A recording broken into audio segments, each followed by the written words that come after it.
Yox, ata dedi ki 100%. Onlar gəliblər, şeydə xırdalandırdılar. Dur bir zəng elə onlara görə, Könül bəy ona görə gecə ilə bizi çağırır. İndi ses atıb mənə. Deyir Aton ki, onlar yalan deyir. Belqrada gəlməyiblər, Bakıya gəliblər, səni alladırlar. Neyse, Aton gene inanmır. Deyir ki, gəliblər xırdalandakı evlərini yığışdırıblar, şeylərini yer veriliblər, alladırlar bizi. İndi görüm də mənə bir sezliklə, dəqiqliklə görüm düzdür yoxsa yox.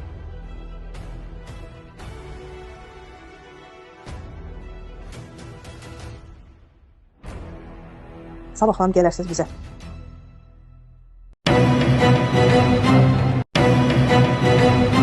Benim adım Serdar Tezcan.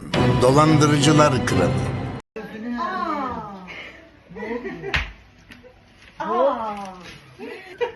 Boğacağım bunu. Senin mi? Atam öyle düz tapım.